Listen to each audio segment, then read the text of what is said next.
It's 2 in the morning, somewhere in the hill country of western Pennsylvania, in the year 1874. A freight train is climbing a grade in total darkness, and the only light for miles is a single oil lantern swinging from a man's hand as he walks, not stands, walks, along the roof of a moving boxcar. One misstep, one patch of ice, one gust of wind, and he will fall 30 feet onto the ties below, and no one will even know he's gone until the train reaches the next station. This man is not reckless. He is not desperate. He is simply doing his job. He is a brakeman, and the man giving him his orders from 2 cars back is the conductor, the person who, more than the engineer, more than the fireman, more than anyone else on that train, held the fate of every soul aboard in his hands. For most of the 19th century, the American railroad conductor was one of the most trusted, most feared, and most dangerous jobs in the entire country, and almost nobody today remembers what it actually took to do it. By the time you finish this video, you will understand why passengers once called him Captain, why outlaws targeted him by name, and why so many of these men never made it to old age. Picture the United States in the early 1830s. The railroad is brand new, a strange iron curiosity that most Americans have never seen in person. Stagecoaches still rule the roads, canals still move the freight, and the idea of traveling 30 miles an hour is, to most people, faintly terrifying. But a handful of companies are laying track in the Northeast, and they need someone to be in charge of what happens once the train leaves the station. That job goes to the conductor. And in a detail that tells you almost everything about how the position was born, many of the earliest conductors were recruited straight from the world of stagecoaches and freight wagons, men who already knew how to manage a vehicle full of paying strangers, collect their fares, and keep order without a police officer in sight. The railroad simply moved that same responsibility onto rails, and in doing so, created a role that would define train travel for the next 100 years. At first glance, the conductor's job sounds almost administrative. He walked the aisles, took tickets, and made change. But look closer, and a very different picture appears. On a train in the 1800s, the conductor was the law. There was no police officer riding along, no security guard, no manager to call. If a passenger refused to pay, the conductor decided what happened next. If 2 men started throwing punches in a crowded car, the conductor broke it up. If a woman went into labor 3 hours from the nearest town, it was often the conductor who found himself delivering a baby in a swaying passenger car by lamplight, using whatever cloth and hot water he could find. If a brakeman's hand was crushed between 2 couplers, it was the conductor who had to decide whether to stop the train, how to stabilize the wound, and how fast to push on to the nearest doctor. Newspapers of the era are full of these stories, tucked into back pages, described almost casually, as if this was simply what conductors did. And in a sense, it was. He carried a locked case, sometimes called a conductor's box, filled with ticket stubs and the day's collected cash, because in the decades before scanners or computers, every single fare had to be tracked by hand, tallied at the end of the run, and turned over to the company. A shortfall in that case could end a man's career. An honest conductor was, quite literally, worth his weight in the railroad's trust, and companies knew it, which is exactly why the job became one of the most closely watched and most secretly monitored positions in America. Because here is something most people never learn in school, railroad companies, terrified of theft, began hiring undercover agents called spotters. These men would ride the trains disguised as ordinary passengers, quietly counting how many people boarded, then comparing that number to how many tickets the conductor turned in at the end of the line. If the numbers didn't match, if even a handful of fares seemed to have vanished into a conductor's pocket, that conductor could be fired on the spot, or worse, prosecuted.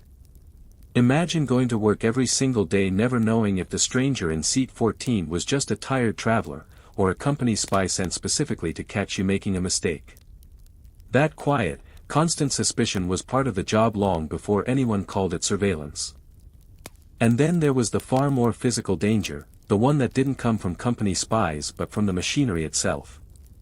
To understand it, you have to understand how 19th century trains were actually connected together, because it is almost impossible to overstate how crude and how dangerous this technology really was. For most of the century, freight cars were joined using what's called a link-and-pin coupler, essentially an iron loop on one car that had to be lined up by hand with a slot on the next car, and then locked into place with a heavy iron pin, dropped in at exactly the right moment. There was no way to do this from a safe distance. A brakeman had to stand directly between two rolling, multi-ton iron cars as they came together, guide the link into position with one hand, and drop the pin with the other, all in a split second, all while the cars were still moving. Get the timing wrong, and there was nothing between his hand, or his entire body, and thousands of pounds of crushing iron. It's estimated that coupling accidents disabled or killed rail workers by the thousands across the century, and brakemen, so often working directly under a conductor's orders, paid the heaviest price of all.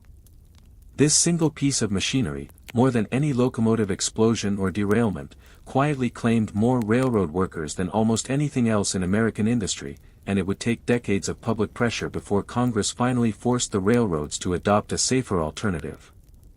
That's not the only danger a brakeman, and by extension the conductor commanding him, had to face. Before automatic air brakes became standard late in the century, stopping a long train was not something a single lever in the locomotive could do.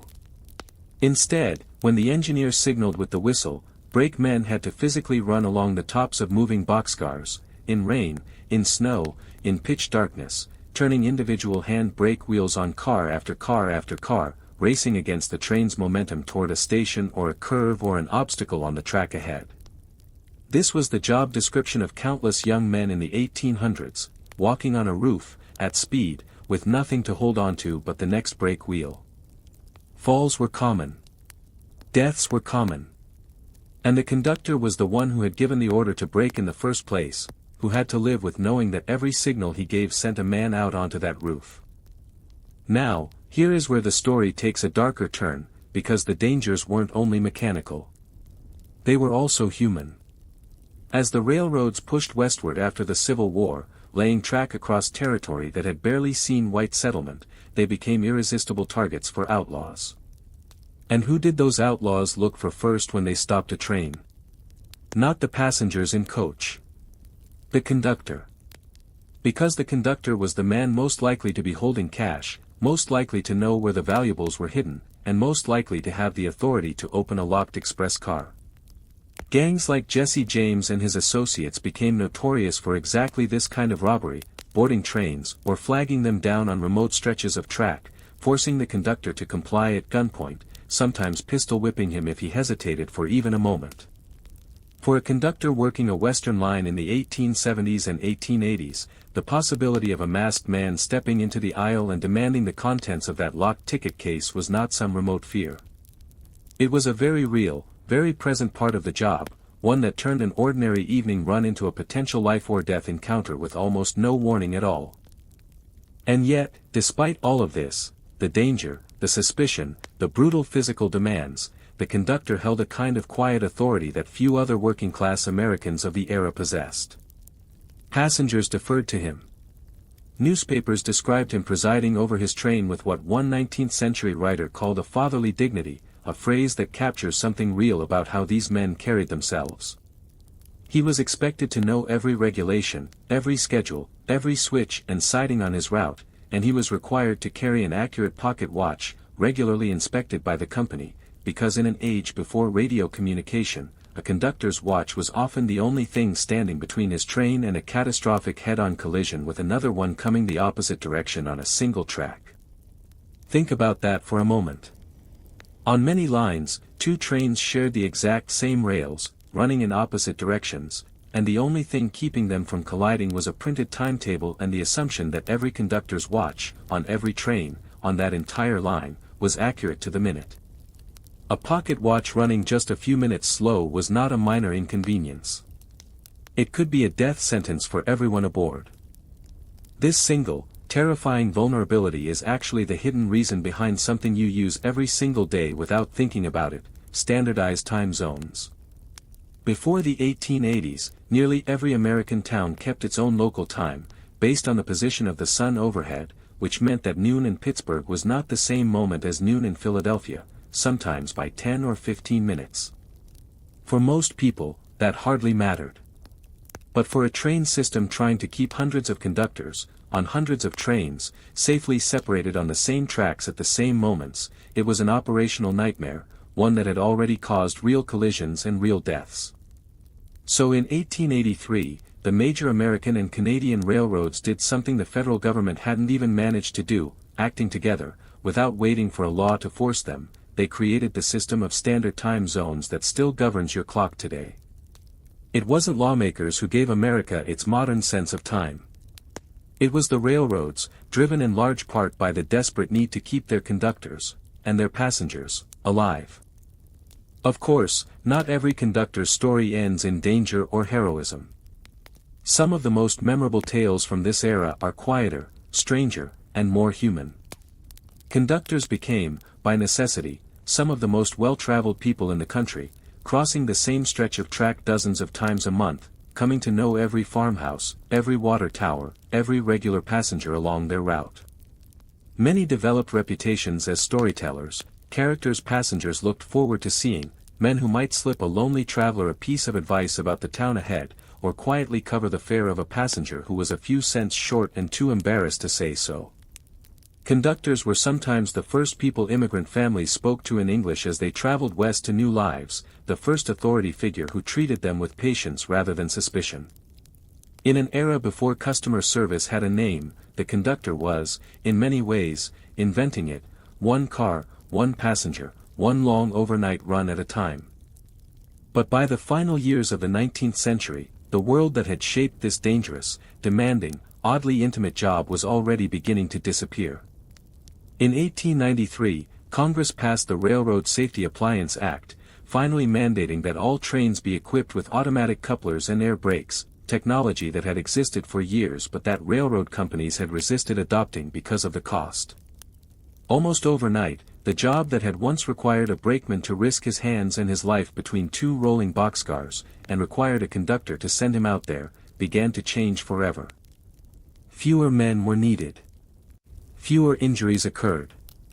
The romantic, perilous version of the job that this video has described was, quite literally, being regulated out of existence, replaced by something safer, more mechanical, and far less personal.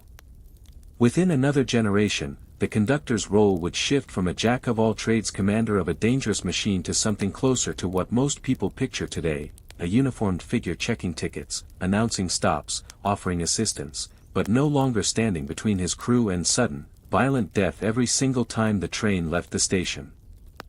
What's left behind, though, is a story that deserves far more attention than it usually gets. The men who conducted trains across 19th-century America were part police officer, part accountant, part emergency medic, part diplomat, and part daredevil, often all within the same 8-hour shift. They carried the responsibility for hundreds of lives on lines with almost no modern safety net, using a pocket watch and their own judgment to prevent disasters that could have killed everyone aboard. They faced down armed robbers on lonely stretches of prairie, delivered babies in swaying coach cars, and sent young brakemen out onto icy rooftops in the middle of the night, knowing full well what could happen if a single hand slipped. And when you next step onto a train, glance at a station clock, or even just check the time on your phone, you are quietly touching the legacy those men left behind, a legacy built not in monuments or textbooks, but in a set of standards and safeguards written in the blood and the courage of people whose names, for the most part, history never bothered to remember. So here's a question worth sitting with: if you had lived in 1870s America, and someone offered you the job of railroad conductor, the authority, the respect, the stories to tell for the rest of your life, but also the very real chance you might not survive the decade, would you have taken it? Tell us honestly in the comments below.